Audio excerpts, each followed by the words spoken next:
All right, so anyhow, we are here with you on your Tuesday, September 20th. Wate Bagagizis? September? Yeah. Okay, all right. Ishtina. Let me see here. I'm going to do my intro. Buju, Anishinaabe, Asabi Kine Zage Igining out there, and Mushkubanes, Indigenous Cause. Kissy. Oh, I was thinking of where I'm from. Migizi in Dundame, that's my clan, is the Eagle clan. And Unanami Zagayagan in Dunjiba. I'm from Lake Vermilion, over on the other side. That's where I live. I grew up here, but live over there currently. And let's see here. Na na na na na na na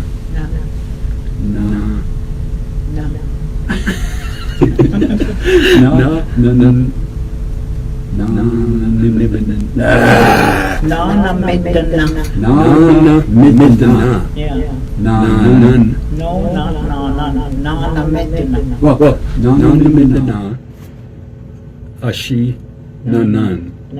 Okay, all right, 55. That's what I'm trying to say is 55.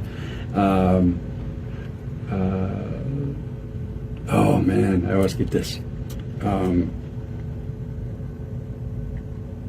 Nibaboon? No. Yeah, Nebuun Nigiz. Ninaboon Nigiz. Yeah, Nebuun Nigiz. Ninaboon Nigiz. So that's 55 winters old. So that's me in my attempt at I'm trying to do this without my notes. I have my notes and I can do them that way, but I know Auntie Karen frowns on that, so I'm trying to. You're getting really good at it, except for Nana Midana. I know that gets me all the time. Bungi to go Ninata, Anishinaabe Moen. I know a little bit.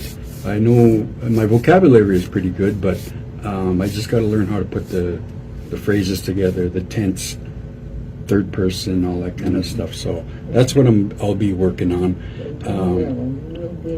And miigwech, miiu, nashki benes.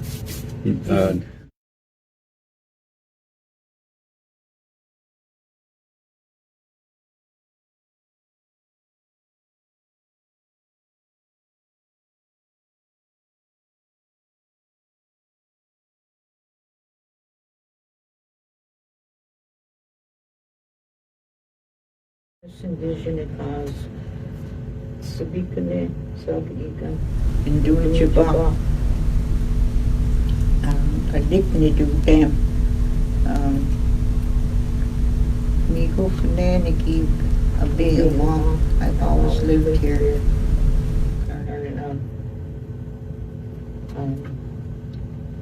Just a little bit. That's all I'm gonna say. We had to go meal, but I just came from Head Start teaching the little bitty ones, and they're already catching on, and it's only been 2 times that I've been there. And say the words really good and clear. Make no mistakes at all. Especially there's 2 little ones that are really interested. And there's 4 girls and 3 boys that are, and they're learning how to introduce. They'll say, maybe Indigenous cause, and they're all, I'm teaching them that, and I go there at breakfast and I eat with them and I teach them how the foods, and the teacher has a little girl passing out the plates, and as she goes down, I'll say Nagan and Kwanes, Nagans, and they're catching on. I can't believe how quick they are catching on. And I know that there's 4 little girls that are in that class, and the girls are really interested in the language.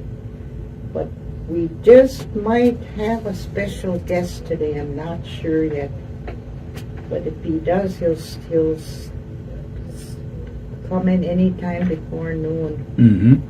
And he's a traditional person.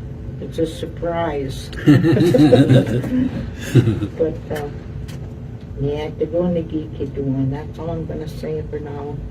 But we're gonna talk about Gita winda maugawe nashkibenes is what all beside the birds and stuff. What else? What else? You wanted to talk about, I know it was something on the line with, was it, I forgot. I know it was for sure birds and then. Starting simple sentences. Oh, yeah. But what made me think about the birds is somebody posted on Facebook about owls, and there was a lot of answers or whatever what they thought, and I don't know. You can find it on here. On your phone? Yeah, but the what they were, the owl, well, is a bird, and like a bird family, and like the Mikizi is the most highest one of the birds, and the other birds come below him, like everything, the ducks, the birds, all the robins, every kind of bird comes below him. And then what they were talking about was a bad omen. Is an owl really a bad omen? And a lot of them said yes, some said no. But the way I was taught to believe was that there's different kinds of owls out there, and there's only one that means that is a messenger. There's only one kind of owl that is a messenger, and I didn't post that one, but I just thought I'd talk about it today about how, there's I think all Indians believe that he is a messenger of death or whatever, and there is no way you can stop it. Like they say, when you hit an owl, we'll put tobacco down. But I tried that, and it happened anyway. I lost my mother, but and if it's like a big owl, it means like an older person, or old. If it's like a baby owl, and then I was told that it's a child, like that they're gonna lose. Like I was thinking, all Indians must believe that. Well, like even the movies, some of the movies that come about, like on that one where that they seen an owl on a windowsill, and a couple nights later that they found that lady dead up on a mountain or something. But I believe that. I really believe that, because it happened to me, and but that's one, and they say it's the one with it looks like it has little bitty horns, like that kind of owl. Because the minute they, like you see, I seen an owl, and they say, what kind was it? I think there's all kinds. There's like snow owls, I don't know what all kinds, but They said it's that pine that looks like it has little bitty horns on the top of his head. But I never really looked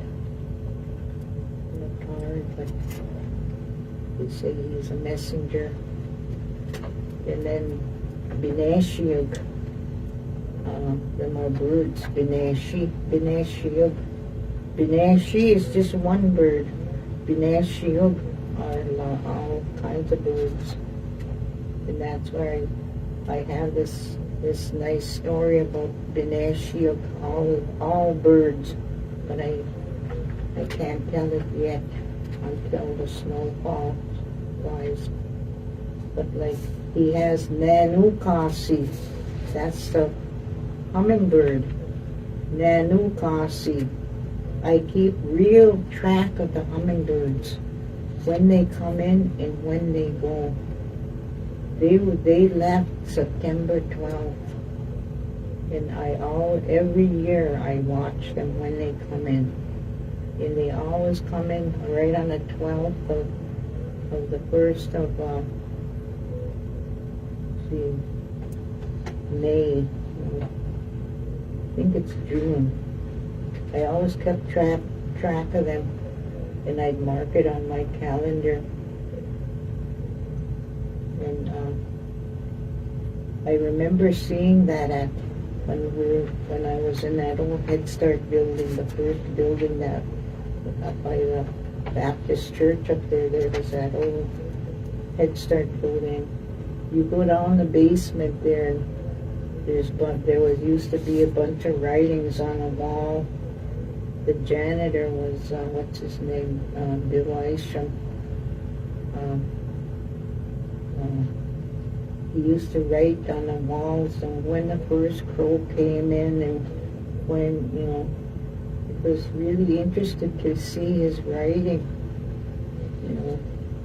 But I wish somebody would have kept all them writings on there when they tore down that old Head Start building.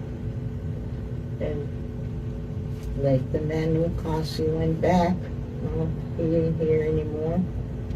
Then the Ondag is a crow. Ondag. He's probably gone already. McGizzy, eagle, McGizzy. They're going all year round, ain't they? Yeah. Mm-hmm. Yeah, I see them. And then I know eagles they mate for life, Mm-hmm.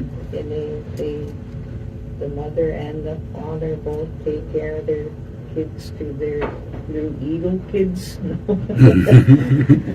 You say Mickey has some little eagles. And they have the same mate for forever. And then this Dean Dissy, that's a blue jay. My mother-in-law didn't like them. She said they were evil. Hmm. Then they would fly, come along there, and she called them Jiminy-Doog devils, she'd say. And she, I know they come out on the lake, but like I said, my brother said there ain't, I don't think there's any, or there might be a little bit on the lake. Nika, goose, Nika, sheep, Nika. That's one word we're learning at Head Start. Sheep. You also play that game with them, duck, duck, goose? Yeah.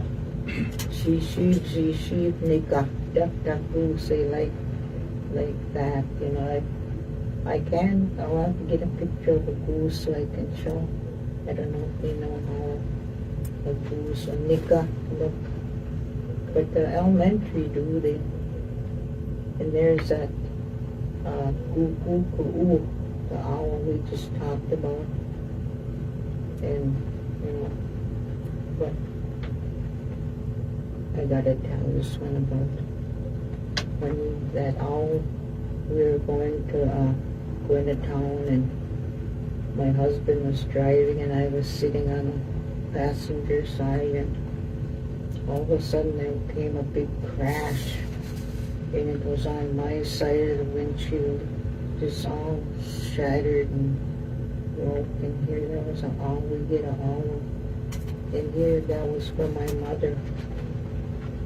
And they told us to go burn the owl, make a fire and burn it. But that didn't work. So that's a true meaning about a certain kind of. Mm-hmm. So if you see just another one, it don't mean anything. Yeah. What was that teaching about? You say, I heard used to hear Eugene and Grandpa Lester talk about it, but when birds would fly and hit your window, your household window. I don't think that was a what do you call, a messenger of death, but they used to say it wasn't a good sign. So it wasn't a death sign, but it meant nothing. Okay, Yeah. nothing good. So I remember hearing that as a kid. Mnemonic Gashi. That's a rice bird. I don't know much about them. I know Mnemonic KC. they're like little. Isn't that what they call? What do you call them? Them ducks that. Oh, them coots? Yeah. I'm not sure. Maybe well, I don't know. They live in the rice. Yeah. Yeah, they love the rice.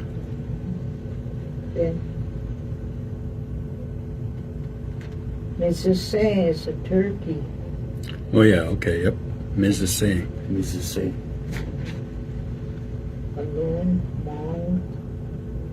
There's that Nanabuju story about the mong. Can't tell that either right away.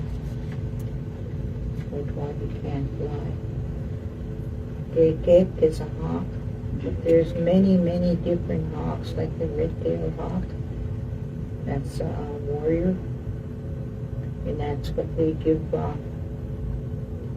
guys that go into the service, or ladies that go in, they give them a red-tailed hawk. They say the hawk fights till the end. The red-tailed hawk.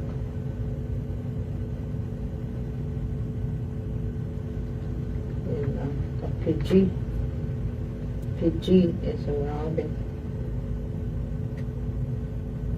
A jejak, that's one of the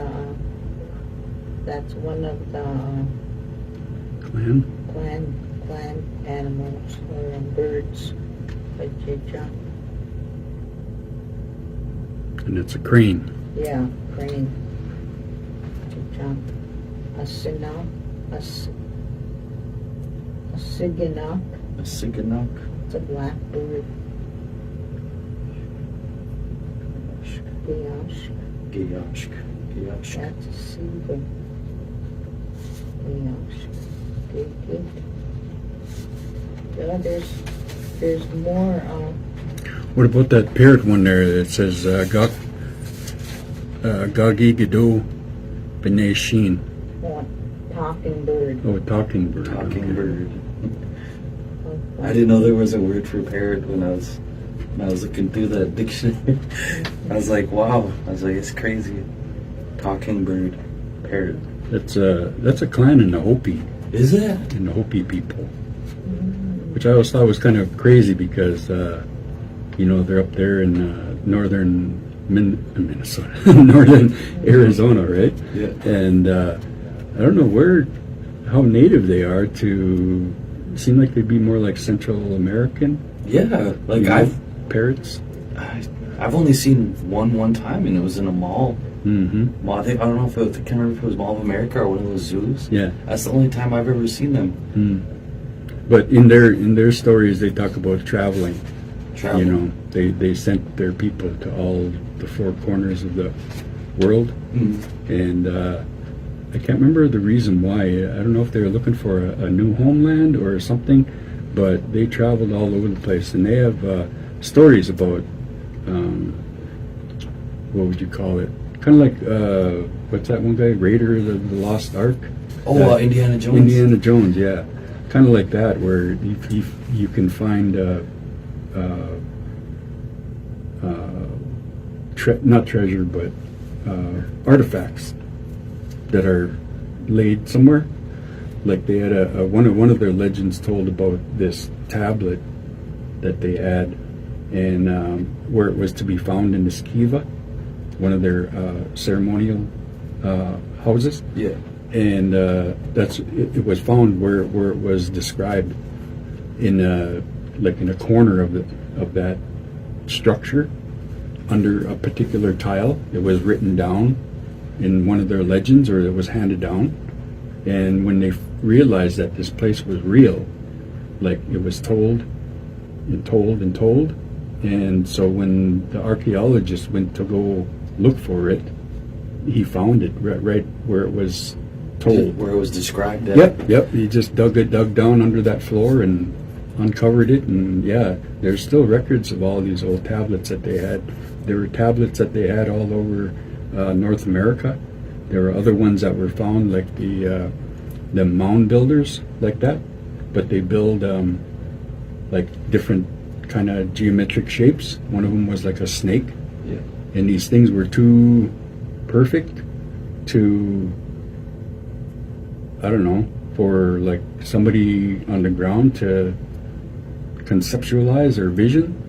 I've heard stories like that too. Yeah, but from the air, you can definitely make it out what the structure is. Yeah. But on the ground there, when how did they build this thing? You know what I mean? And I was wondering like how many of them were traveling, but they got some real interesting history, you know, in their culture. I did a paper on them when I was in college, so I know that's where that knowledge comes from. I always feel that way, like with all these ancient structures, everything they're finding, unearthing, like what you're talking about. Yeah. They never. Well, I suppose how could you give a clear explanation on how things were built or how they got that way? Because a lot of those things are thousands of years old. Some of those tablets, those other things, you know, who could really know? Right. Our lifespan is only 100 years, possibly, if you get lucky to live that long. Well, that's what they thought. A lot of this stuff that for the Comanches, right? And I'm just recently, or just a recent learning about more of the Comanche history, and that's the tribe that's described in that movie, that new movie with the Predator. Prey. Oh. Yeah. So that's the tribe, but it's funny because they keep coming up more and more recent history, you know, not just like Western history. Oh yeah, Comanche, he's Comanche, you know, or anything like that, but just kind of that. So I think it's really interesting that they're finding all this evidence. And for the Comanche, it was this valley that they had inhabited or were known to kind of reside in, and they found all these scratches on these rocks. Well, they didn't, you know, anybody else would be passing by them rocks and they'd just be like, oh, look at the, you know, somebody scratched something on here, but there was some real significance to those, whatever it was, that was markings, yeah. And so they went back in their history, you know, and are kind of revitalizing a lot of that information. So, you know. Well, then the crazy thing too about Comanche, I remember that one movie that came out just like 5-6 years ago. What was it called? The Magnificent Seven. Oh, they had that Comanche warrior on there. My cousin pointed this out on Facebook. He said, how come that Comanche spoke like Anishinaabe mode? Oh. He says, Gada we sinid in that one line. That's the Anishinaabe, that's Algonquin. That's like, please, you eat this. Yeah. And I was like, I know that's not Comanche language. I was like, so you're right with these Hollywood producers and stuff when they always want to say, "Oh, it's Comanche warrior," Hmm. but then they're like lazy enough they won't do their research and the Yeah. work right. But I think in Prey they actually did do the Real, the real Comanche language or whatever Yeah. it was. They researched it and that. And what's funny is down on the border in Texas, there's our relatives that are down that way, the Kickapoo. And so there's one band of their people that kind of broke off and went more further south, like right on the border of Mexico. And their territory actually is on Mexico's side and on the U.S. side. wow. Yeah, but they speak an Algonquin derivative. I watched so many movies like what you just said, Mhm. how that they're on the Mexican border and the U.S. border. Yeah. They just put that in a movie, The Purge, The Forever Purge, the newest Purge movie. I know you Yeah. probably don't watch those movies, but Mhm. I watch every one, and Hmm. that's how they got help in the end. Sorry, not to spoil any. Oh, no. If you haven't watched, to our viewers and listeners, but they had that Native American man. He's off. What's his name? Oh, he's on Dark Winds. He's famous. He's a middle-aged Native American man with 2 braids. Oh, the one that's in Reservation Dogs? The cop, yeah. Oh, yeah, okay. He's I'm trying on- to remember his name, too. I can never remember it. In the movie, they're trying to get these American citizens out of America so they can survive Hmm. what's happening in America, and that's what he does. Oh. He takes them to their reservation land on the U.S., but there's back ways, passageways to get to Mexico, Hmm. and he shows them, and that's history. That's it's just people say, oh, you shouldn't watch too many movies. You know, those movies they aren't doing nothing for you. But it's like some of the stuff I've learned, it's been through. Well, I think movies. it's kind of interesting now, especially with Hollywood. Go get the door. All right. Then there's Leah here for Darren. Okay. I'll go talk to her. All right. We're going to excuse Perry here. We got somebody at the door. Go ahead, Auntie. You know, we are thinking of all Indians from long time ago. How they were all the same. Mhm. They were all the same. And there was this cop he came from Grand Rapids, Michigan in 1997. I think he was here in 97. Mm-hmm. Maybe 98, yeah. Anyway, he started going with one of my daughters, and he wanted to marry her. So you know what he did? He bought me a horse, a white horse. Mm-hmm. It had nice big long hair, way down. Oh, really? It was a big. Oh, you bring it in the trailer? No, it was a big plastic horse. Oh.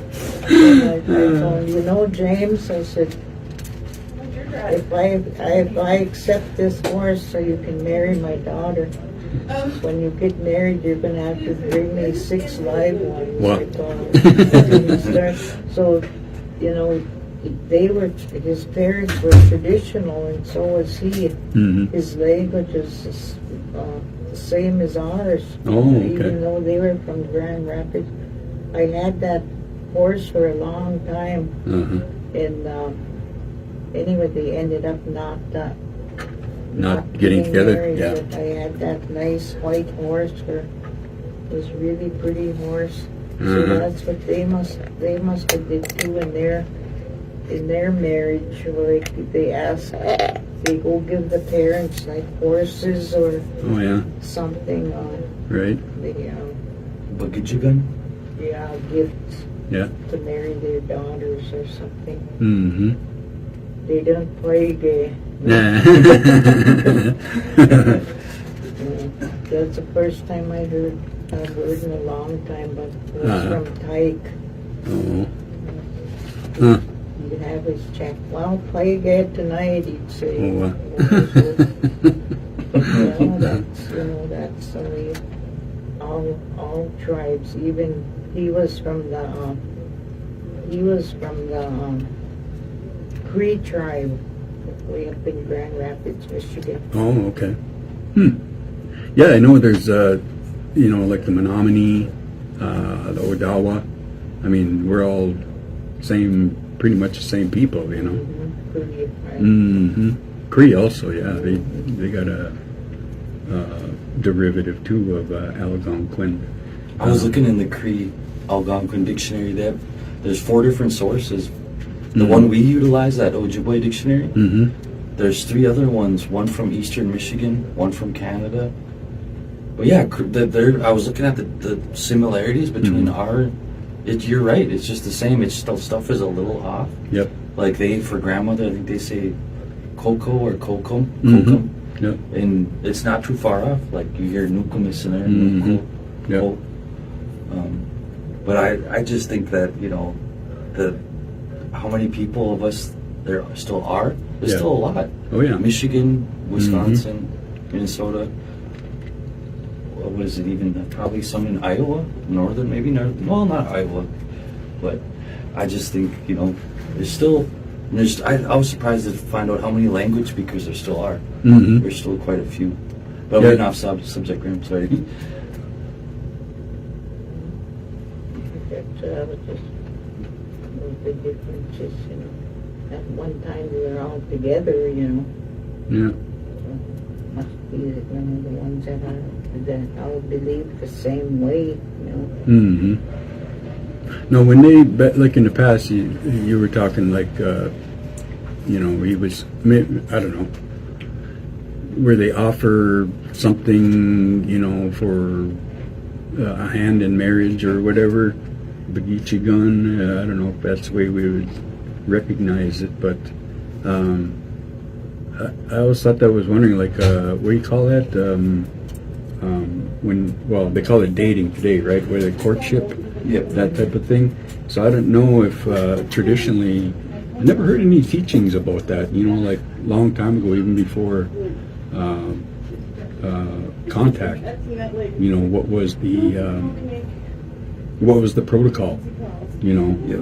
like you said, in some tribes, you know, they give you a horse, they give you whatever else, you know, oh, I'll give you 10 horses. Oh, no, I'll give you 20 horses for her, you know, or something like that. So I can kind of see where different tribes practice that. And I was just wondering, did you hear any talk like that when you were young? I heard quite a bit talk about that with my, what they used to do. The parents had a big role in finding mates for their daughters, Mm-hmm. and they would look at what kind of a person he was, like a good hunter, you know, a good provider for the family, and you know, just a lot of stuff that were. That they didn't want to say if there was one man that girl liked or something, and he was kind of like a hellraiser, or you know, not nice, and then they'd frown on that person. They wouldn't want their daughter to do anything with that person. That's you know, and then they'd look for the best hunter, the best trapper, you know, the best one that could, they kind of like, they look for a leader for that person, for their daughter, you know. And back then, marriage was forever, you know. Like if you get married the Indian way, that means forever. You gotta stay with that person till you know. And I watched that I've been watching a lot of TV about that Queen Elizabeth or whatever, and stories, and how they keep it in a family. Like now, her son is the what do you call him? the leader or whatever. Yeah. And then, and when he gets too old, and then his, I don't know who else, it goes down the line. But that's the way Indians around here were too before. It went by the family. Say, like Bill Johnson was. See who that is first, might be your dad. 404-20-67. Yeah. And Should I answer it? yeah, and he had Hello? only 2 sons. Oh, it's hard word.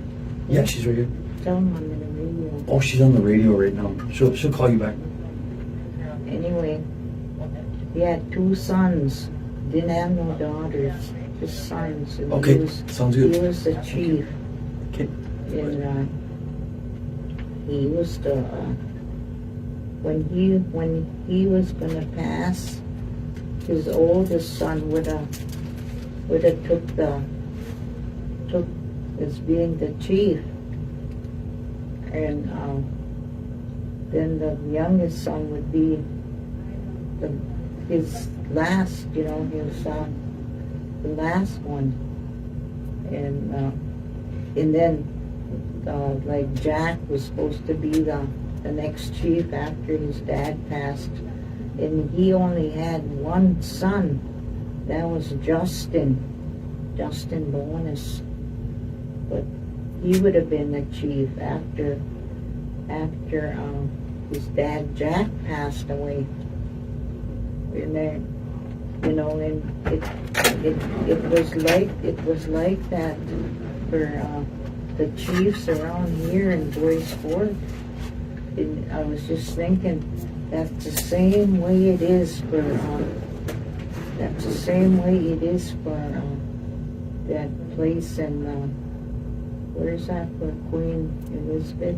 Queen of England, I think that's her. So I don't know. They probably, I don't know. You wonder where they get that from. They say the Indians were here first. Maybe people learned that from the Indians, But and that just they don't do that no more. Like who would be the chief? Like, say Kathy's supposed to be the chief now, and if something happened to her, if it was like the way it was years and years ago, one of her sons or her daughter would be. I think they still do that in Red Lake. Hereditary chiefs. Do they? Yeah, they still do that. They have a council that's comprised of hereditary leadership. I don't know the exact construct of it or the structure of it, but they do. They still have their hereditary, the descendants of the original chiefs, because they were just debating on it not too long ago. A lot of stuff they're trying to change. Like I know they have 7 hereditary chiefs up there. My dad's one of them. Yeah. Actually, my brother now. Tony Nichols said, he's related to one of the 7 hereditary chiefs. Yeah, my brother Gerald Spears. They call him Fuzz. Oh, that's awesome, man. Yeah. That's awesome. That's Dave Boy. It's true. So some tribes still, I honor and respect it so much because that's upholding your traditions and customs. And we do live in a world now where a lot of our fellow Native or brothers and sisters are trying to, I feel like, in a sense, trying to change things. Oh, those rules, and they'll use that logic of, oh, well, that was done in the 1900s and things are different now. But I'm like, yeah, but at the same time, honor and respecting old traditions and ways, and that's respect and honoring your ancestors, and that's what our traditions and culture is all about. honoring the ones that came before us. You know. And that's why I would like to see some things change back a little, even if it's 1, 2, or 3 things, 4, maybe 4 things that would change back to the way it was when we were first back in the 40s, 50s,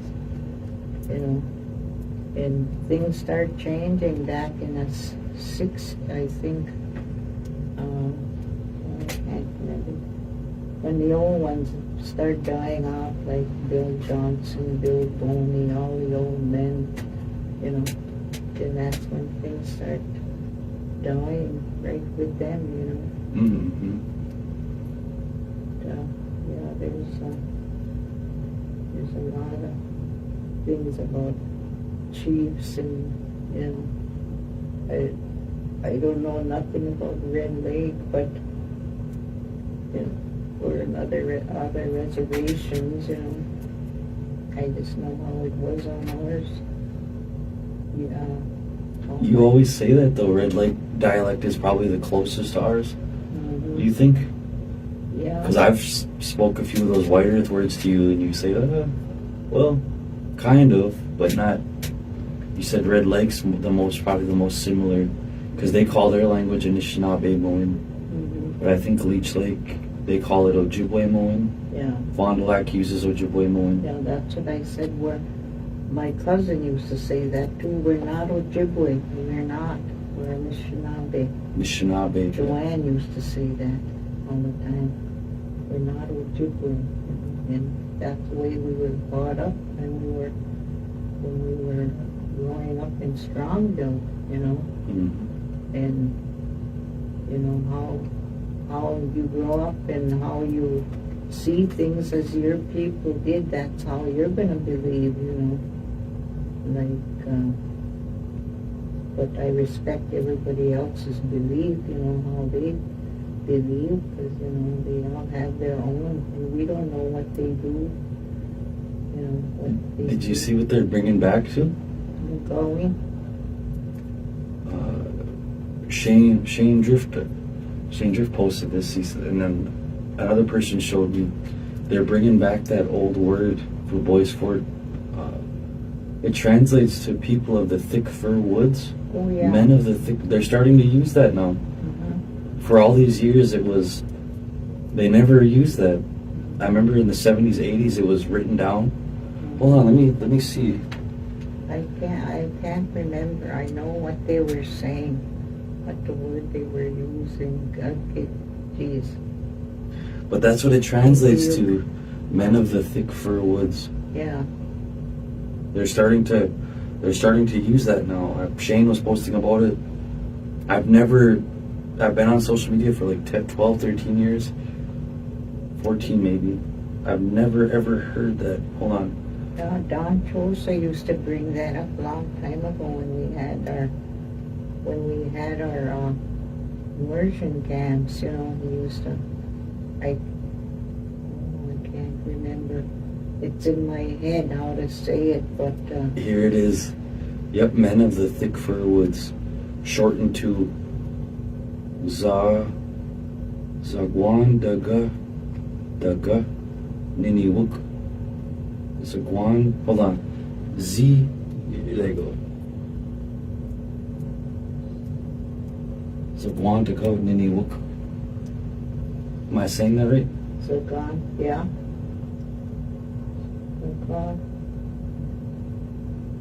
Zagan, Gwanda. Yeah. You see men in there, and Niniwuk. Za,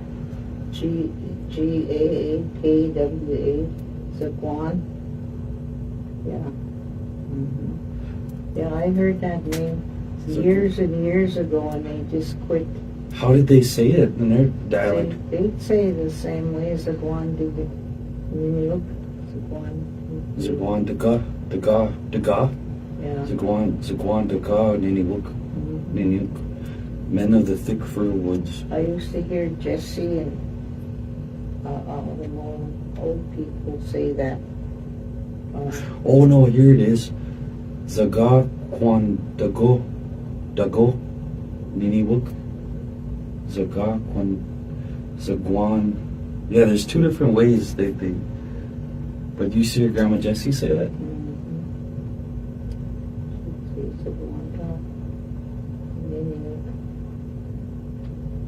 Zagwanda. Niniwuk. Don can say it good because his dad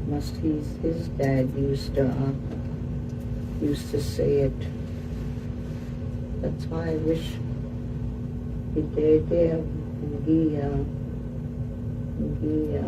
Bijamin nungum, he did there. He bijama nungum. Awin Mashin. I would have heard it through the. We have a little alarm system.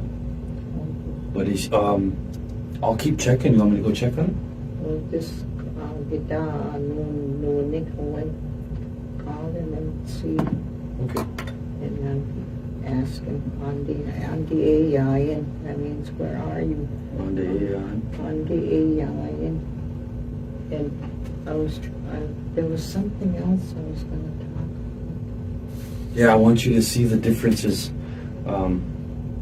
Change them how you like, but we'll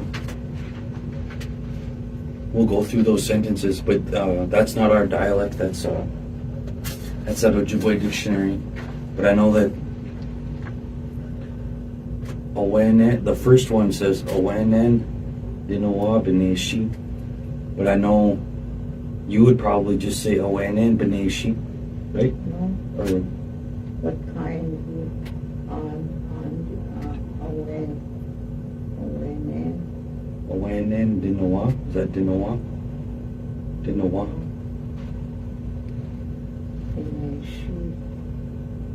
What kind of bird is it?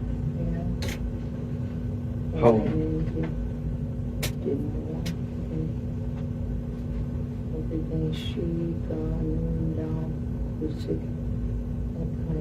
See, noon dog who said that is what he's saying or calling, what kind of bird is calling. Noon dog was is making noise.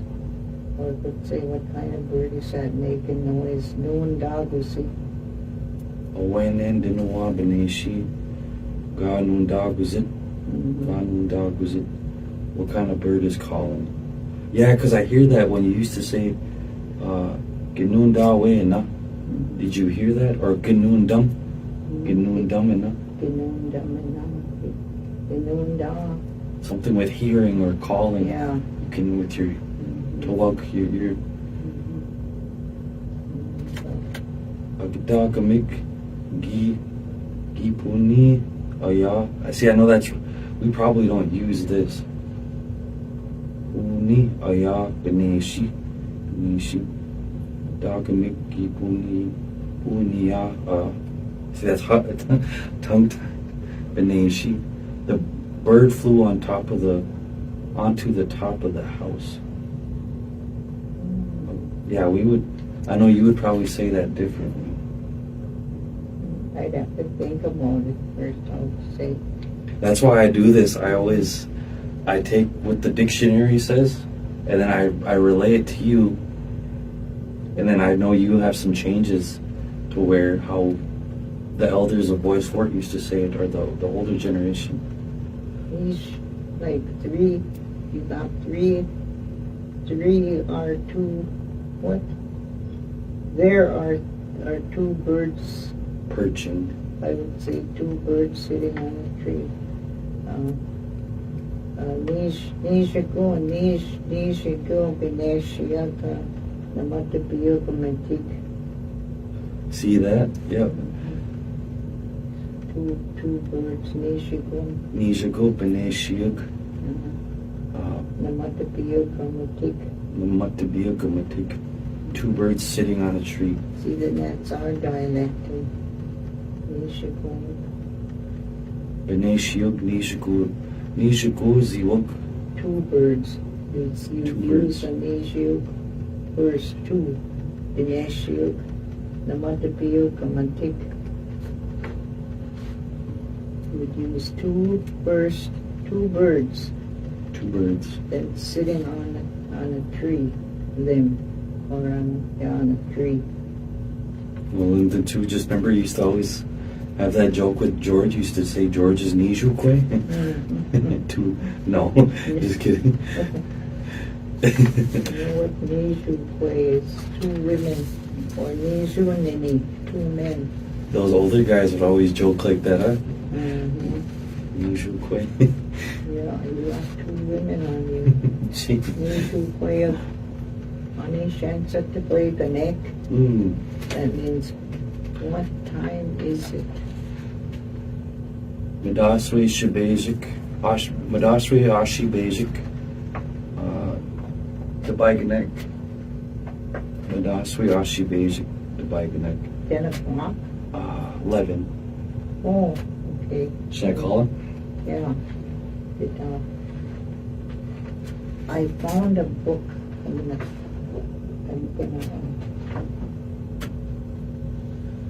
Here, I'm going to mute my mic. Are they here? My glasses, I put. Oma, maybe. dapanan. Oh, Graham wants to know if you're almost here.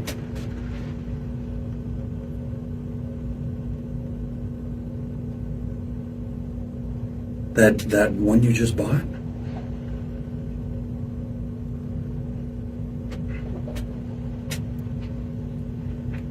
Okay. Oh, yeah, because she was wanting me to let you in the door when you show up here.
Grandmother used to tell me all sorts of things. She told me about what happened a long time ago.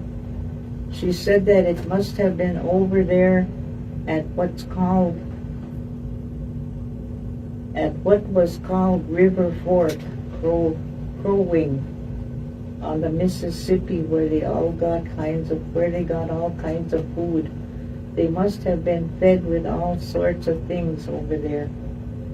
Once some Indians, I don't know how many canoes of them there were, went there to fetch rations. They were all given sorts of things, blankets. That's where they must have been going. There was only one elderly old man. It was there at, I don't know what it is called. I have forgotten what that lake is called. There are 7 little islands there. One of the little islands is really nice. All there is a clearing there. They must have slept there on the way. Well, they're afraid they would see the Sioux somewhere. They slept there on their way. The old man says, "Leave me here." That's what the old man says. "Leave me here. I'll be right here when you come back. Look for me here as you come by," said the old man. There was only tobacco in his pipe. That old man was elderly. The old man stayed there and the Indians took off again. They went over there, what they call some lake. I can't recall what lake that was called. Simagashi, I think it is. Yep. Zamagishi. And they were going after food. They must have been over there for a few days, maybe 2 or 3. When they came back, they said, let's go and look for your grandfather, your Nimishumis, they say. So they landed their Jimons there again, their canoes. Although they went all around there, there was no old man there. He wasn't there. There was nothing there. There wasn't even a Misko Wabawanan, a red blanket. That's what the ones they wore used to be called. Misko Wabawanan. There wasn't anything there. They didn't know what might have happened to him. There was just a gun there, an old gun which they left behind. They wouldn't take it along. Although they kept going over there, they never saw the old man. They wondered where he was. Might be that the Sioux had taken him. There was nothing. The old man was lost. I was working here at this trading post just a little while ago. Maybe it's about 2 years ago. We were friends with one of the white people from Garrison, a storekeeper, and that woman came over. She said, you used to hear what Perry Borden told about the old man who got left behind long time ago. She says she's talking English. Yes, I told her. My grandmother used to tell me about it. The boys found an old gun over there where they went to sleep, she says, under the ground. I don't know what they were doing under the ground. And that gun the boys found is still in pretty good shape. Maybe it's really happened the way it was told. That's it. When my grandmother heard about the war, long ago, it was my late grandmother who told me of a place called Aiken. In Indian, it's called Bipashkojishki Wagan mud flats. Mud, that means mud flat, so that's what they must have called Aiken. Bipashkojishki Wagan. There was a town there, that's where they always went shopping to buy things when they had money. My late grandmother was acquainted with lots of white people there. She used to name them, but I have forgotten their names. Some of them came running out. He's trembling. Have you heard what happened? There's a war.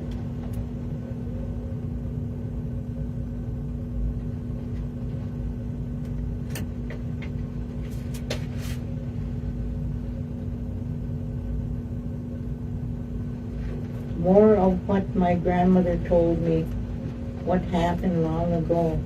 She says the Indians must be moving perhaps to the point to boil sap. I don't know which way they must have gone. Maybe they moved to the Ishkigamige sap boiling place. Ishkigamige sap boiling place. There's a stream following there halfway, and the Indians are packing up in the morning to leave over there so they can finish making the wigwams to stay in before it gets dark. A little while later, a girl turns up missing along with her pack. She was sort of growing up.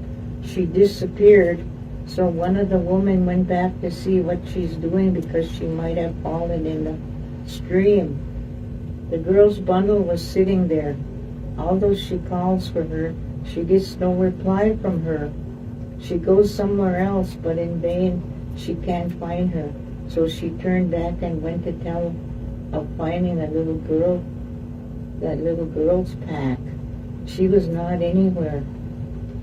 The Indians, other Indians were scared about that little girl. Where has that little girl gone? She's lost. There must have been some old man there, Indian doctors perhaps. They gave the old man sama and things. It's getting late in the evening, so we'll know where she's gone.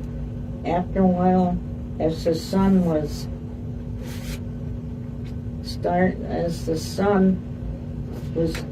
setting, the girl walked in. She didn't tell anybody. They said everything to her to get her to tell, but no, she wouldn't tell where she was gone and what she had done. They kept asking the girl. It might be her older sisters or her aunts or her girl cousins. Where did you go? Why don't you tell where you went? After a while, the girl got sort of tired of this, so she told about it. The man caught up to see me there and took me, a man. He put me on his shoulder and we went all around. Just when it was about sundown, he put me back where he got me. Don't ever tell, he told me. The girl says, and that's what she did.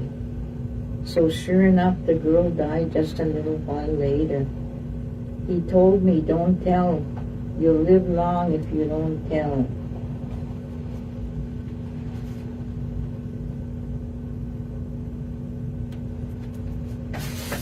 Those stories are translated in the language too, huh? Yeah, they are here. Yeah, I was looking at that back page. I was like, wow. This is a book that's Nukamis in Anajimotawad. Anajimotawad. My grandmother told me. And there's short stories, and it's a kind of a thick book. There's very interesting stories about how it was a long time ago when the girls got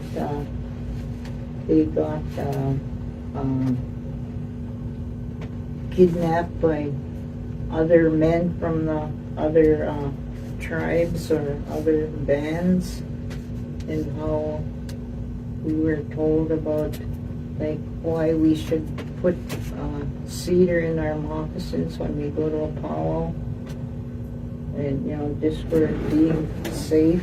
They still remember that as a teaching today. Somebody just asked you that too. Why do they put cedar in their moccasins when they're traveling or when they're... Yeah, there's a lot of stuff that they tell you to do. Like don't look at a dead body when you're pregnant, and or something will happen with the baby's eyes, or they don't dance because you're offering your child to the spirits, and don't dance when you're pregnant. And there's just a lot of stuff that, like this girl that I was reading about, that old man took on his shoulders, and he told her not to tell, and she told, and she died, And there's just a lot of stuff that we were taught as young, why we couldn't be out after dark, and now, nobody tells them stories anymore about what, the way it was a long time ago. That's one of the things I was always wondering about was, everybody stays up all night nowadays. Like, what did they tell people back then, go to bed, just go to bed before dark. Yeah.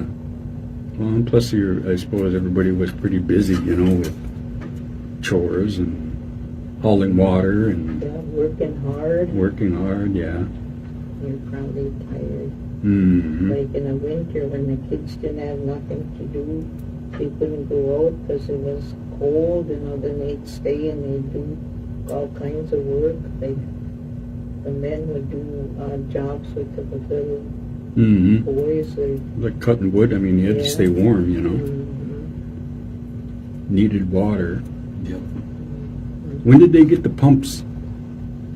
Well, let's see, I was like, probably, I remember we were 8 years old. No, probably about, I remember they had a pump up by the ball diamond there. Yep. And we used to go haul our drinking water from there. It was nice and cold. And I Mm-hmm. was only like 10 years old when we go haul pails of water. Mm-hmm. Maybe they had them before, and there was one by Hackney's where, look at that. Down this way over here, Yeah, and then or up there by the little concert hut there. somewhere where, I can't even remember where, like where everybody used to live, dog lie, that's on that same road, Hackney's. I think it was at, health office road. Where Turn Dog Line, everybody Oh, yeah. used to Mary Okay. Chicago and all that. Oh, really? Yeah, because that's one of the coolest memories I have is pumping water. Remember right behind the fire hall here, or the old fire hall? Housing uses it now, I think. But that pump was right there, and I remember we used to go there. Didn't Jig and them lived right on that corner, huh? Right where that fire hall is? Yeah, remember Gene Whiteman had a house there? Uh-huh. Green shack, Okay. little green shack. Then there was a pump down that way. Yep. By, we used to get water from there too when I lived with, when I got married to Lester, and we lived right toward, where did we live? Yeah, that was down toward where Myra's house was. There was a pump. We were having drifting and lived there. There wasn't a road then. So that must have been what, 1950 or so that they installed them? Probably around 50, early 50s. Uh-huh. Probably after the war, huh? Mm-hmm. Yeah. Because I know they're doing all those, I suppose CC camp guys maybe put those in, huh? Probably. And I remember when they were building the road out, when the school bus, they did that road, because they said we were living on an island first, Yeah.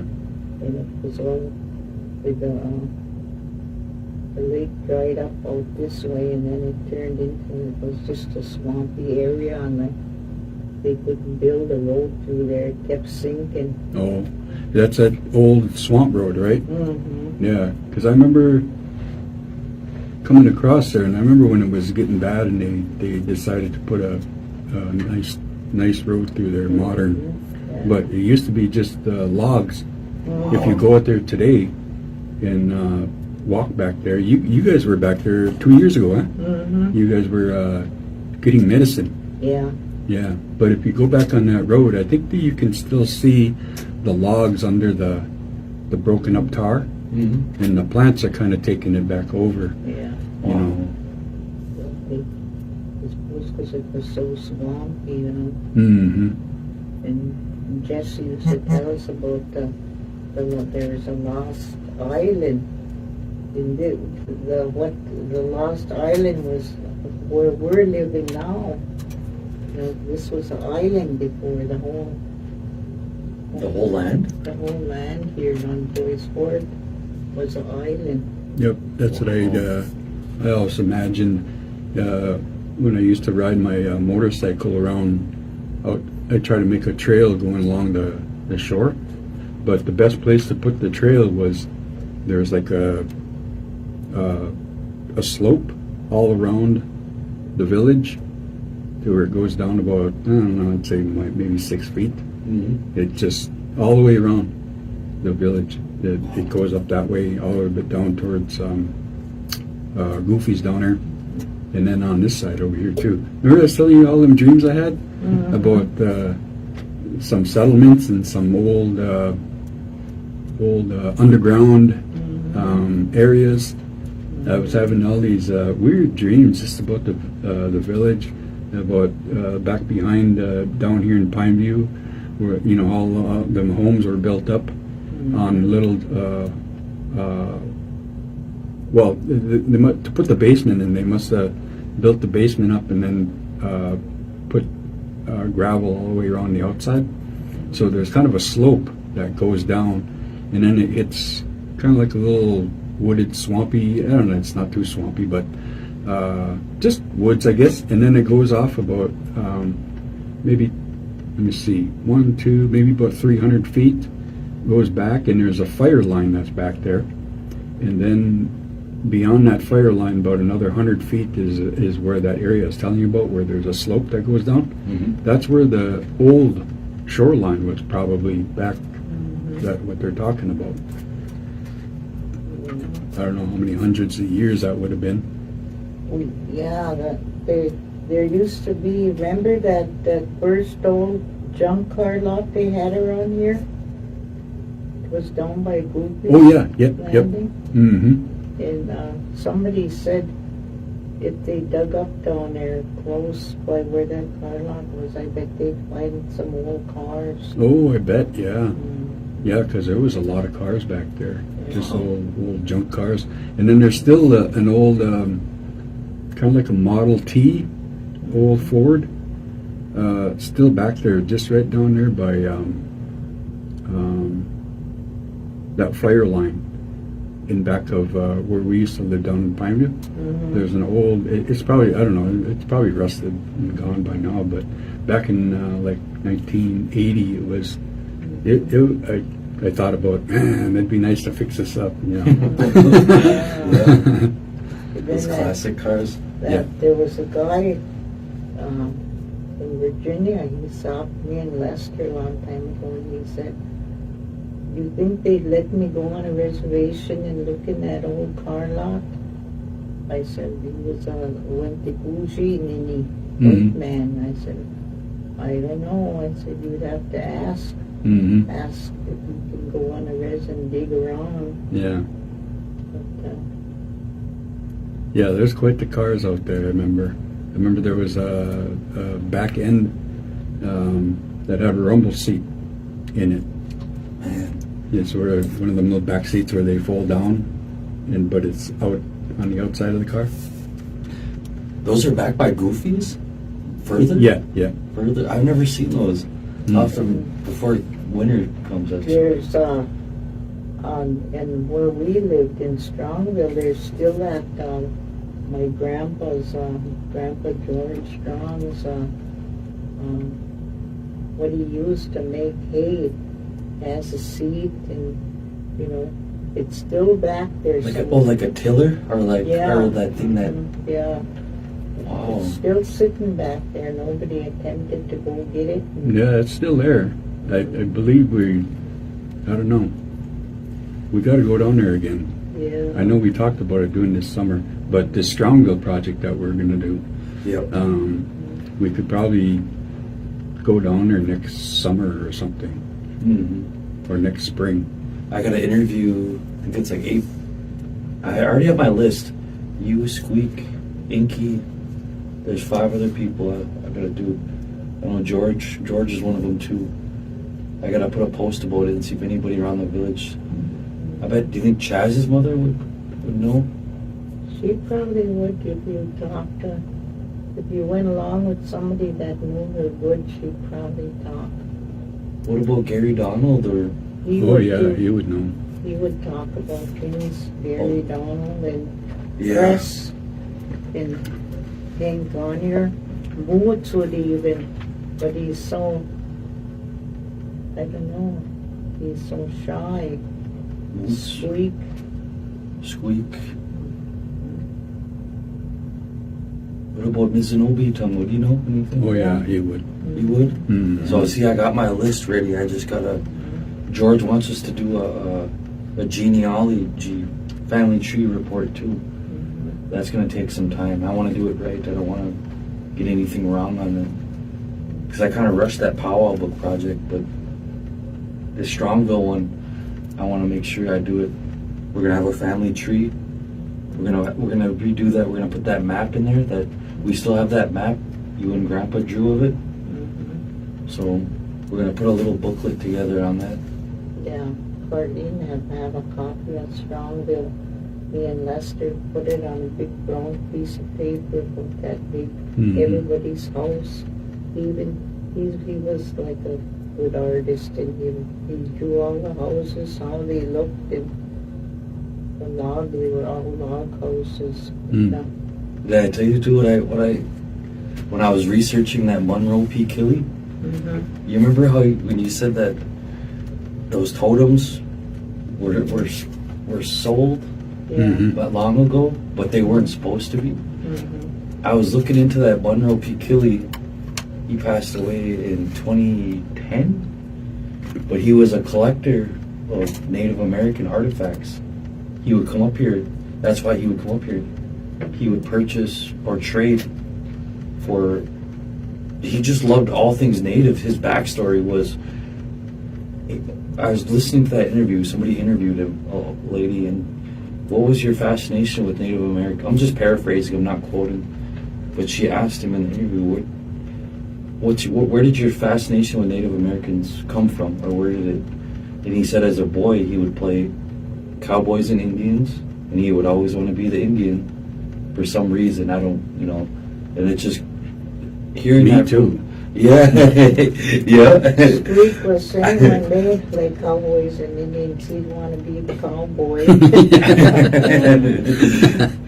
But I kind of deduced that I was gonna. He still has children that are alive. I was gonna.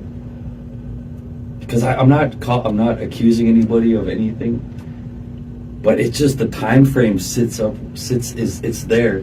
You said in the 50s they were sold, 50s or 60s. Yeah. He was around here at that time, and he was. Remember I showed you those photographs of all of his belongings? He had a ton of Native American artifacts. So I was just like, I wanted to ask reach out to his family and show them the pictures of that totem and see if those totems and see if they knew anyone or anybody that might know, because they have strong ties to museums, architectural institutes and stuff like that. I was gonna reach out to his family and see, because I know he has a son and a daughter still that are, but I can't find their contact info. But I wanted to ask them and see if he has any of those things in his belongings. I wouldn't be accusing him of taking those, but because I won't say the name of the person who sold them, but the question is who bought them? That's what the real question is, and where did they go?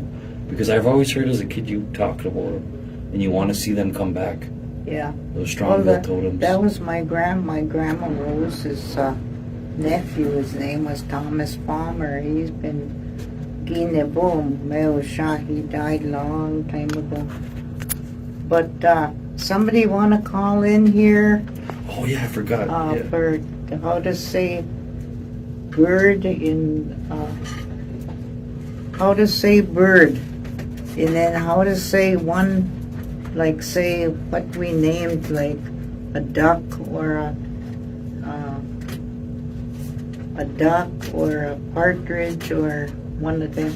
Wait, and I'll have Perry. And you have your choice of a gift that you want to choose from? Yeah, we're gonna.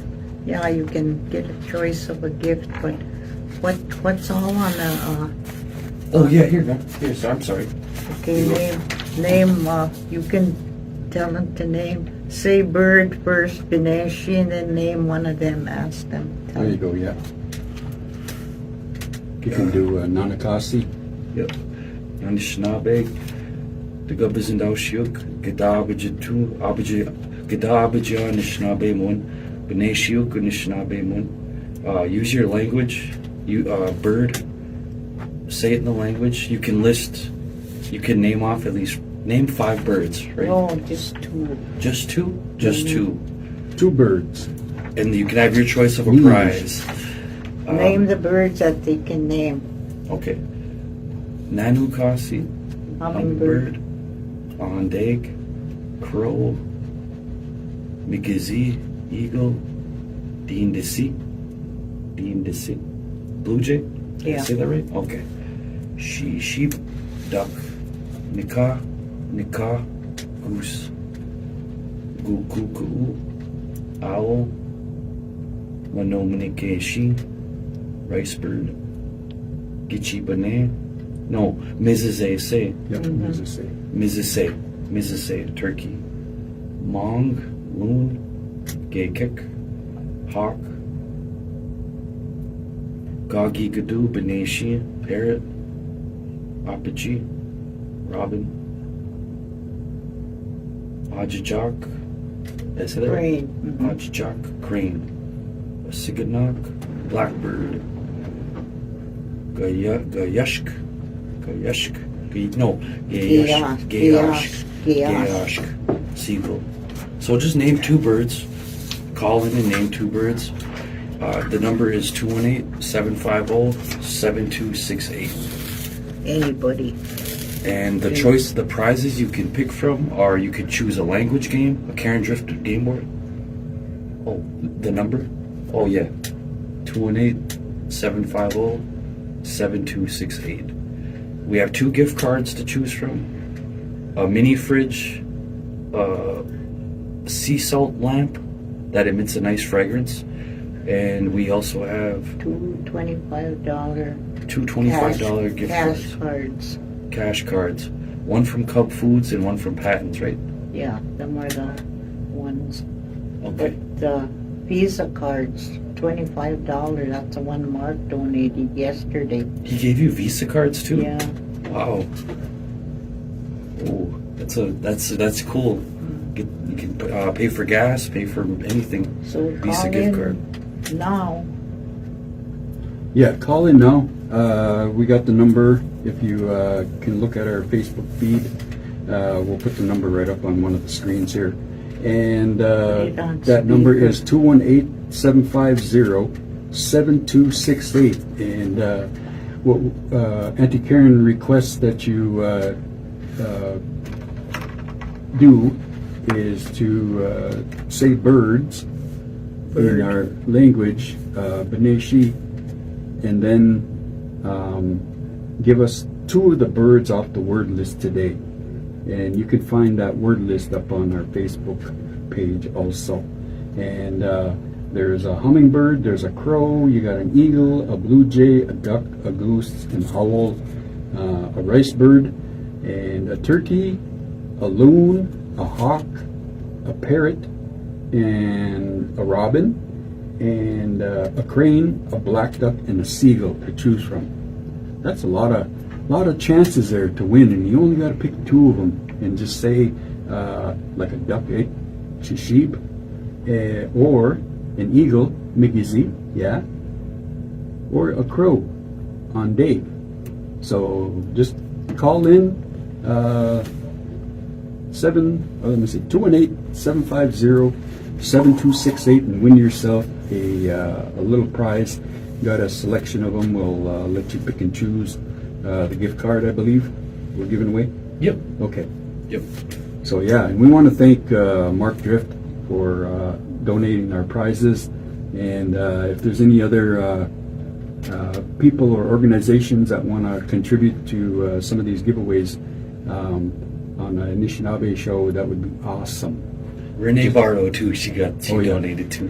Right on. I'm happy with all the donations. That's And last special. week we got a winner, Buzz Connor. Yep, I still Called gotta in. drop his gift card up. Yeah, and so yeah, win yourself a little gift card here. You know, I called that lady's number. That one. 750-7268. Oh, there you go. Somebody's calling. Who's you? Bonjour, Wase Benes, Dijinakas, Sabakine, Azar Kining, and Dujipa, Ju and Dudam. And how to say bird is Beneshi, and Begizi is eagle, and Yeah. Ondag is crow. Yeah. Wenen Gin. Yeah, yeah. Wenen Gin. That means who are you? Brian Whitman Jr. Oh, okay, little Brian. Okay. What do you want? You can pick anything. You can pick The patents card. patents, Top $25 card. There's 2 gas cards. I mean, not gas Visa cards. cards. Gift cards, cash.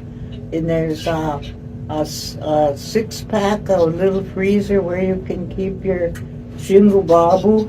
No. Or your jiwabu. And then there's a soothing lamp, and then there's Cub Foods and Gift card. gift card. Or a language game or whatever Or you a want. language game, whatever you want.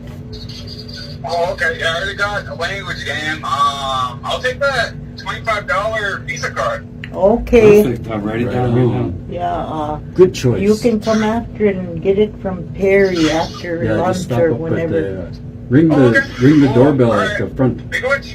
Yeah, miigwech. Keep on learning. That's cool. Yep, that's the one. Gigawabamin. Okay, I got him written down. Okay, cool. That's cool. All right.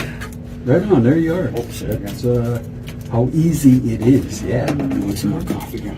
So that was Brian Whiteman, and he called in and gave us how to say bird, Beneshi, yeah, and then also gave us a couple example of birds, Migizi, which is an eagle, and a crow, which is ondag. That's how you say crow, ondag, and yeah, so that's awesome.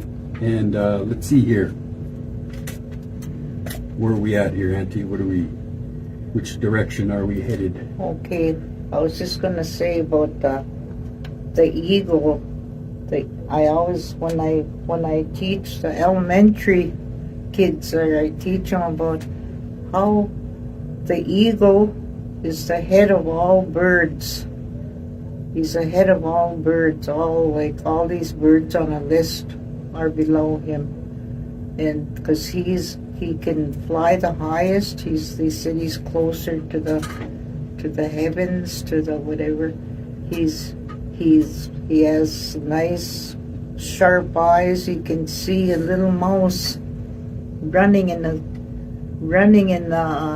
grass when he's way up there, the highest one. He can hear. He's got good hearing. He can see, and he always mates for life. He never finds another mate. So follow the eagle. No. Find a woman that will mate for life. Nindoon Dame. Yeah. Yeah, so let's see here. We are sitting at about 11:39 right now. I'm just going to update you on some of the weather as soon as I get my screen up. So just give me a chance here. You're listening to KBFT 89.9 FM, broadcasting at you from Nett Lake, Minnesota, right here on the Nett Lake School campus. And we are bringing you the Karen Drift Anishinaabe Mowin language show. Language show.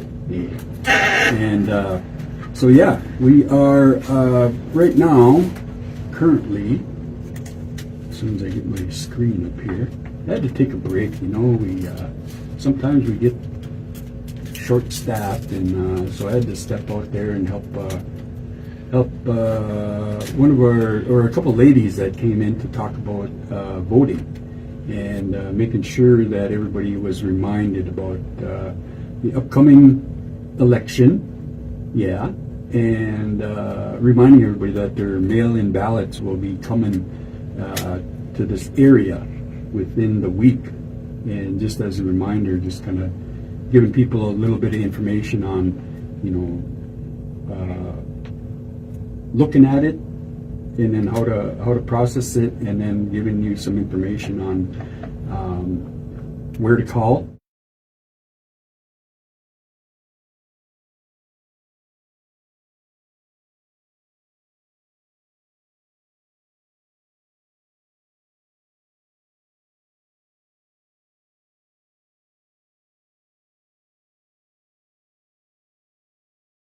And we're going to get that up on the air. Darren Langren's going to be putting that together for us, or for you guys. Just some information, helpful information on the upcoming election ballots. And kind of an interesting situation. And then they also alluded to some hope that they're going to get a polling place nearby here for Nett Lake in the near future, if not next round of election. So things should be looking up a little bit more. I remember when we could vote right here, huh? Down at the community center, Yeah. that old green building. I remember, yeah, you could go down there, and they had an election polling place right there, and that was really nice. You could go binge Webinige. Binge Webenige, That's vote. vote Binge Webenige. There you go. Learn something new every day. I always get those stickers, Binge Webenige. But I never knew how to say it. I get them every time just to show that you voted, and then, yeah, Binge Webenige. I like that. Just kind of rolls off my tongue a little easier than na-mindadan. No? No! Nana. Na-na. Midna. Yeah. Oh, I don't know why that's so hard for me. Anyhow, we're currently sitting at 72 degrees out there. Wow, that's awesome. And little wispy clouds out there. I mean, it was pretty clear to the west, and the north had a little bit of clouds out there on the way in a couple hours ago. But yeah, currently we're sitting at 62 or 72 degrees. And let's see, your short-range forecast brought to you by weatherology.com. Calls for daytime highs approaching 76, so we got a little ways to go here. Beautiful day. Under partly cloudy skies, westerly winds 5 to 10 miles per hour. And then for your Tuesday night, calls for partly cloudy skies with lows around 47, winds west 8 to 15 miles per hour, and your chance of precip is going to be 25% overnight. And then for your Wednesday, I should be using my language. Is that Abata? No. What's Use- that? Wednesday? Abita. Yeah, Abita. That's halfway through the week. Abita Gishagat. Abata, Gizigat. Okay. So, yeah, for your Wednesday, it's calling for cloudy skies with a chance for scattered rain showers. Highs around 56, northwesterly winds. Northwesterly. Yeah, winds at 8 to 15 miles per hour, and your chance of precip is 30%. All right, so you're up to date on the weather. Where we headed to? Okay, I'm gonna do a few sentences. Okay. I'm gonna do Mino Dibikat. That means good night. Mino Dibikat. Remember, everything Mino is good. Mino Dibikat. Nina Moshe. Good night, sweetheart. Oh, wow. Mino Dibikat, Nina Moshe. Giga Wabamin Wabang. I'll see you in the morning. Mino Dibikat, Nina Moshe. Giga Wabamin Wabang. Go ahead, Perry, say it. Which one did you want me to say? Mino Dibikat. Oh, okay. Good night. Meno Dibikat Nini Mushe. Igawabamin Wabang. George.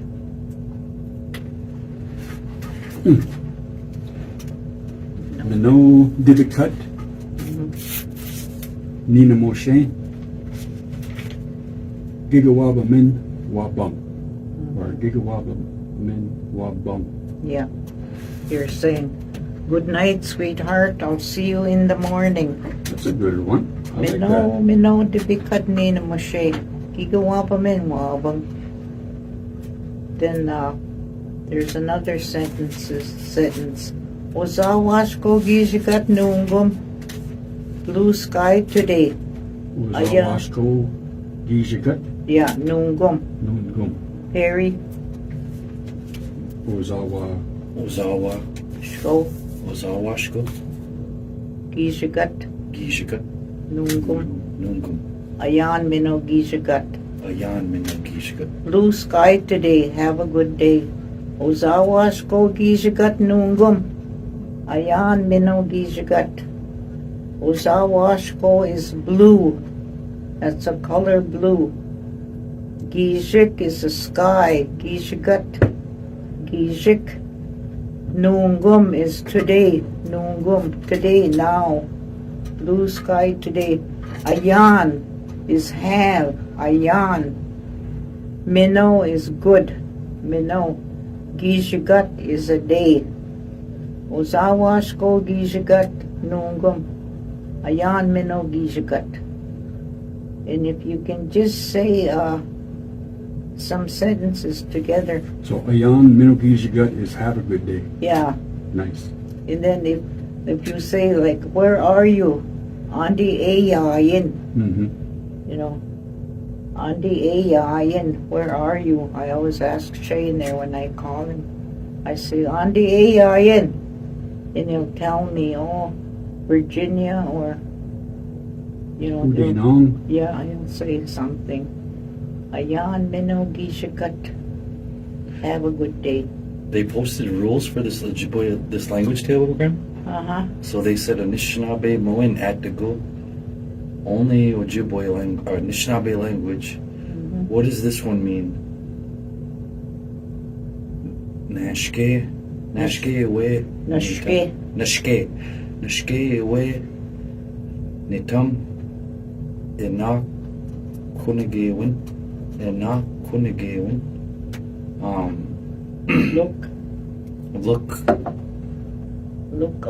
Look at that, or look at this, or whatever. Agwa kwaan. What Anishinaabe Moen at the go. Magaja giga. Zagi Juwe Binigo. Throw it out. It says post only Anishinaabe language stuff or get tossed out of group. Yeah, throw it out. That's what, when you want to say, Nizaga Juwe Binan in Abem de Bikud. I threw my old man out last night. Nizaga Juwe Binan is throw something out, you know. That's what I used to say. How did you say Dina that? Moshe. Nina Moshe Niki Zaga Juwe Binan. Negiz. Or you could say Nigiz Zag Jagwe Bina. What'd you say, sweetheart?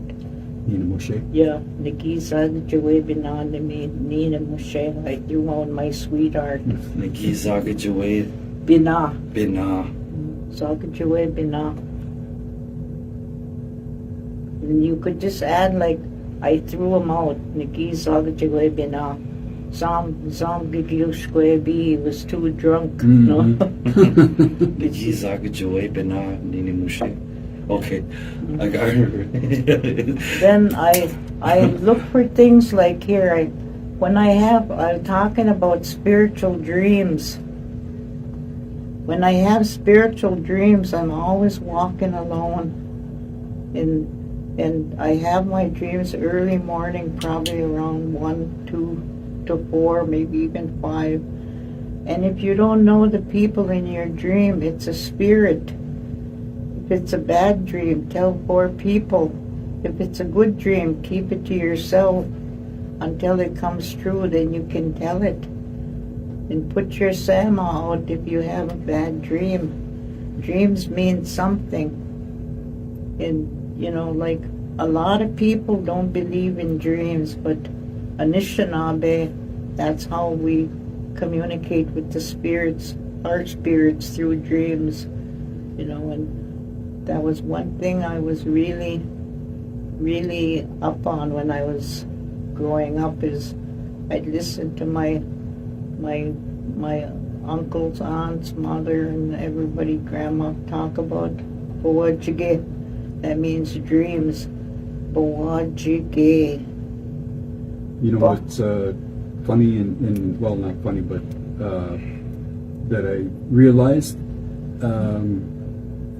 there was a time, I think from somewhere around 1990 all the way up until 2002, 2003, where I just realized during that whole time, was about 10, 12 years, 11 years, I didn't dream at all.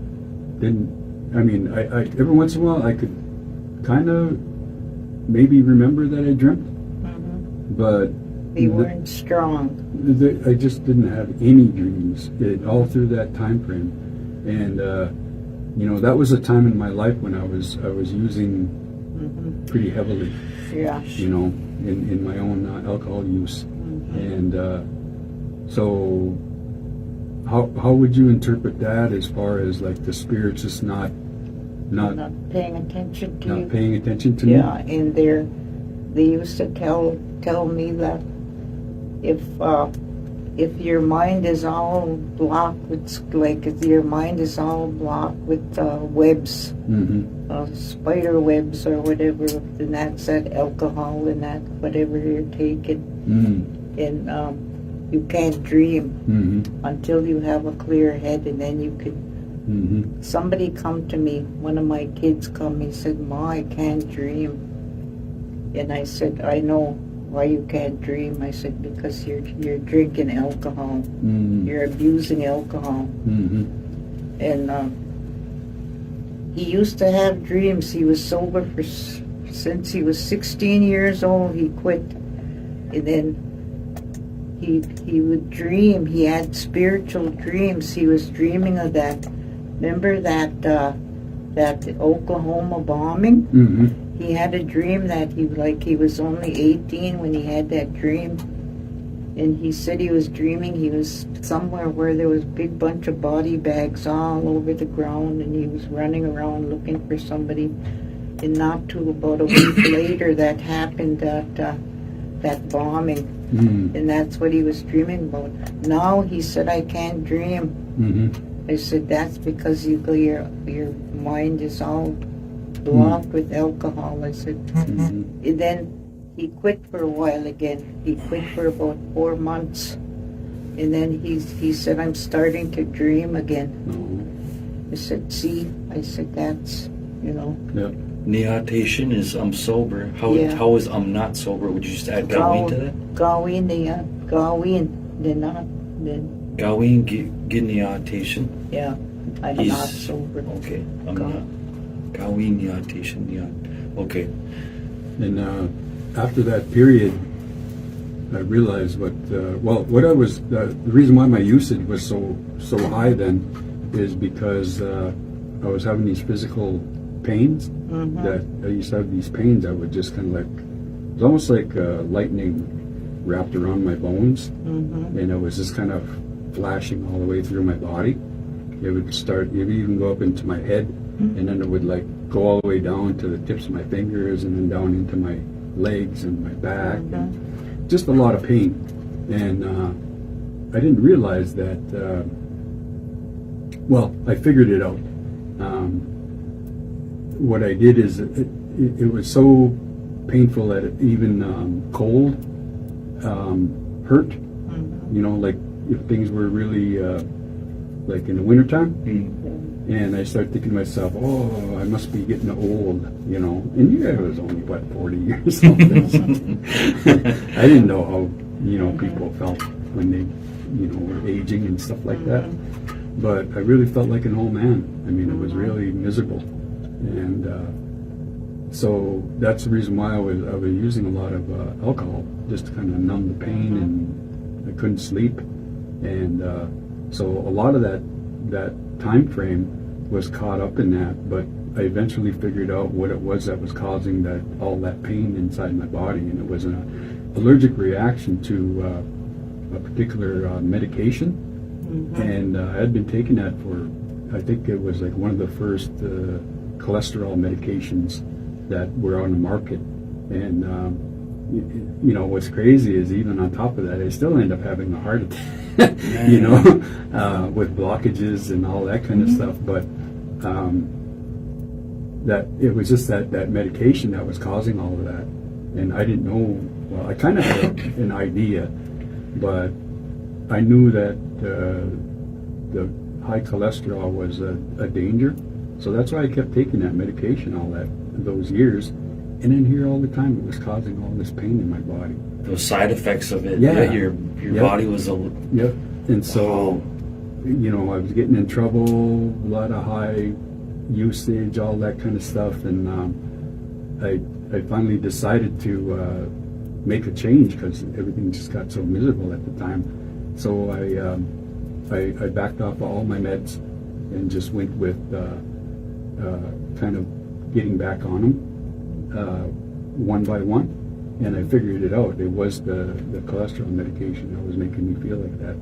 And they said only a certain percentage, a real small percentage of people had that kind of reaction. Like a rare percentage. Yeah. And you happen to be one of them. Right, yeah. What are the odds? Yeah, I know. And but the whole thing was I didn't dream. And then after that I figured it out. And then I that pain was gone, so I didn't need to self-medicate in a bad way and start feeling better. And then I started addressing some other issues, you know, like anxiety and all that. So kind of made some changes and got on some different medications. And it was crazy because my dreams came back. Yeah, they will.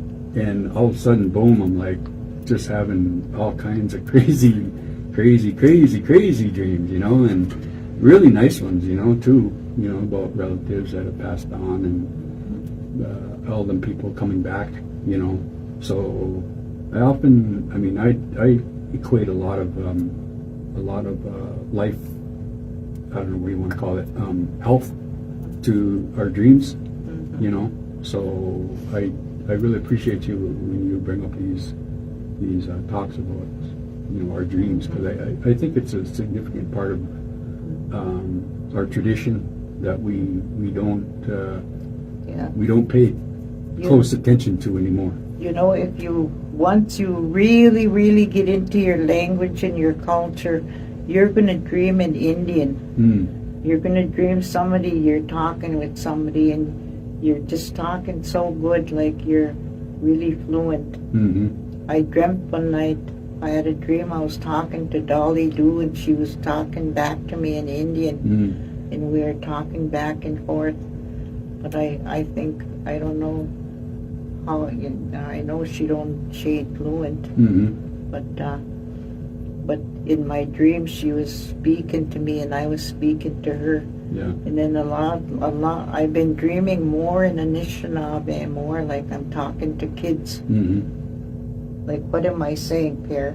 Be doing the big. Noon dem in the kwe. Bring me water. I'm thirsty. Yeah. Be doing the big. Noon dem in the kwe. Bring me water. Or you could say, be doing dudu shabu, be doing makademi sticky wabu. You know.